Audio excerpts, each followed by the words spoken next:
Hello friends, तो आज हम देखते हैं चैप्टर 16 मजिस्ट्रेट से परिवाद, सेक्शन 223 BNSS और CRPC की सेक्शन 200 परिवादी की परीक्षा। जब मजिस्ट्रेट परिवाद पर संस्थित किसी मामले पर संज्ञान लेता है तो मजिस्ट्रेट क्या करेगा? परिवादी की परीक्षा। तो जब अधिकारिता रखने वाला मजिस्ट्रेट परिवाद पर किसी अपराध का संज्ञान करेगा तब वह परिवादी की या यदि कोई साक्षी उपस्थित है तो उसकी शपथ पर परीक्षा करेगा।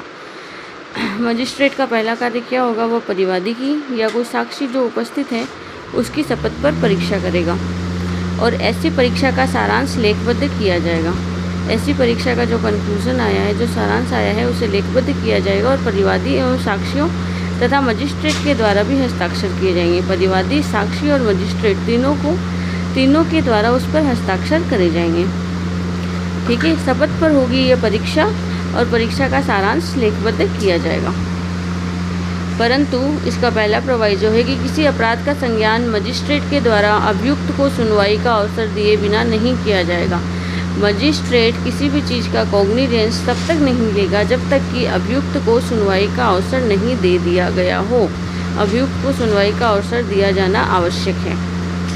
दूसरा इसका प्रोवाइजो कहता है कि परंतु यह कि जब परिवाद लिखकर किया गया, अगर परिवादी ने या साक्षी ने कोई परिवाद लिखकर किया है, परिवादी ने परिवाद लिखकर किया है, तब मजिस्ट्रेट के लिए परिवादी या साक्षी की परीक्षा करना आवश्यक नहीं होगा। ठीक है, अगर परिवादी ने या साक्षियों ने लिखकर परिवाद किया है तो उस पर मजिस्ट्रेट को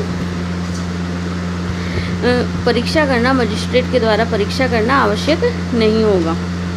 किन मामलों में? तो आगे दे रखे हैं वो मामले, यदि परिवाद अपने पदीय कर्तव्य के निर्वहन में कार्य करने वाले या कार्य करने का तात्पर्य रखने वाले लोक सेवक के द्वारा या न्यायालय के द्वारा किया गया है। अगर कोई परिवाद जो है वो किसी लोक सेवक ने अपने पदीय कर्तव्य के निर्वहन में किया है या न्यायालय ने अपने पदीय कर्तव्य के निर्वहन में किया है, न्यायालय के द्वारा किया गया है, तो उस पर ऐसा परिवाद लिखकर किया गया है तो उस पर परिवादी की या साक्षी की परीक्षा करनी आवश्यक नहीं होगी। इसके ख क्लोज में कहा गया है कि यदि मजिस्ट्रेट जांच या विचारण के लिए मामले को धारा 212 के अधीन किसी अन्य मजिस्ट्रेट को हवाले कर देता है, यदि संज्ञान करने वाले मजिस्ट्रेट ने जांच या विचारण के लिए परिवाद किसी अन्य मजिस्ट्रेट के हवाले कर दिया है सेक्शन 212 के अंतर्गत, तब परिवादी या साक्षी की परीक्षा करना आवश्यक नहीं होगा। परंतु यह कि यदि मजिस्ट्रेट परिवादी या साक्षी की परीक्षा करने के पश्चात मामले को धारा 212 के अधीन किसी अन्य मजिस्ट्रेट के हवाले करता है तो बाद वाले मजिस्ट्रेट के लिए उसकी फिर से परीक्षा करना आवश्यक नहीं होगा। तो इसी चीज़ को आगे मेंशन किया है कि अगर मजिस्ट्रेट ने मामला 212 में किसी अन्य मजिस्ट्रेट के हवाले कर दिया है तो उस अन्य मजिस्ट्रेट को, जो बाद वाला मजिस्ट्रेट है, वो फिर से परीक्षा नहीं करेगा। अगर इनकी परीक्षा की जा चुकी है, पहले तो है कि इनकी परीक्षा ही नहीं की जाएगी।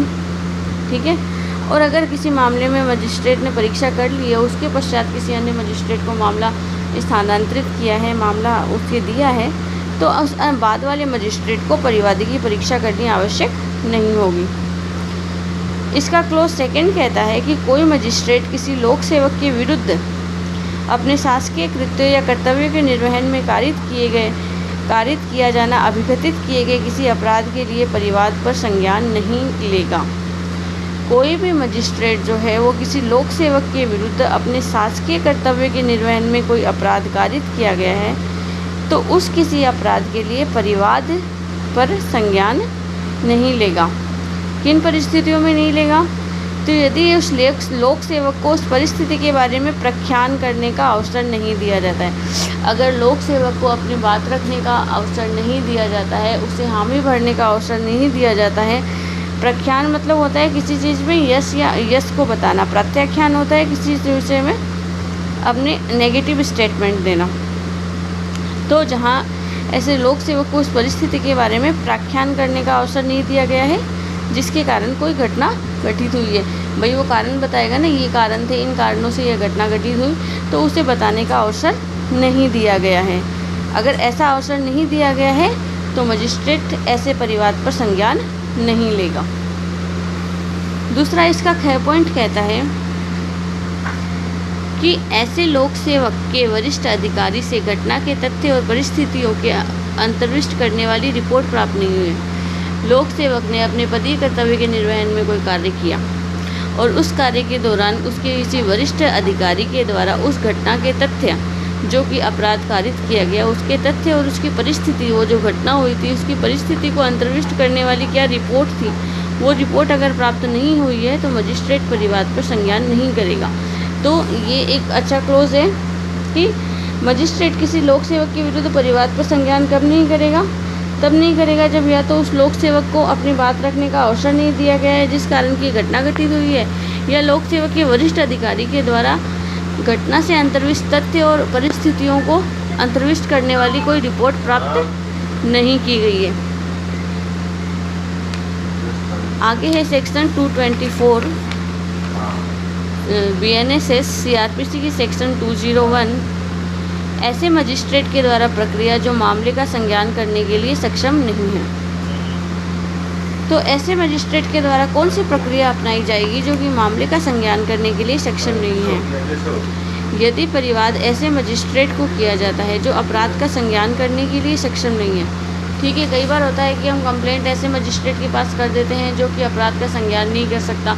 लाइक कार्यपालक मजिस्ट्रेट को हमने कर दिया, सेकंड क्लास मजिस्ट्रेट को कर दिया। उसे सेकंड क्लास मजिस्ट्रेट को क्या होता है, अगर CJM उसे अधिकृत करे तभी वो किसी मामले का संज्ञान ले सकता है। तो ऐसा कोई मामला हो गया जहाँ परिवाद हमने किसी अन्य मजिस्ट्रेट को कर दिया है जो कि संज्ञान के लिए सक्षम नहीं है, तो वो मजिस्ट्रेट क्या करेगा, तो है कि यदि परिवाद लिख कर दिया गया है, ठीक है, अगर परिवाद लिखित में है तो वो उसको समुचित न्यायालय में पेश करने के लिए उस भाव के पृष्ठांकन सहित लौटा देगा।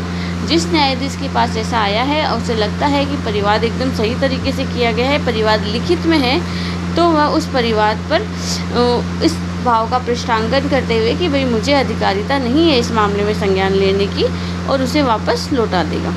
और अगर ऐसा परिवाद लिखित में नहीं किया गया है तो वह परिवादी को उचित न्यायालय में जाने का निर्देश देगा। अगर परिवादी ने मौखिक में परिवाद दिया है, मौखिक कहा है, तो न्यायालय उसे कहेगा कि नहीं, मुझे आपके मामले में संज्ञान करने की अधिकारिता नहीं है, अधिकारिता इस मजिस्ट्रेट को है, तो आप इस मजिस्ट्रेट फला मजिस्ट्रेट के पास आप जाइए। तो ये थी अपने सेक्शन 223 और 224।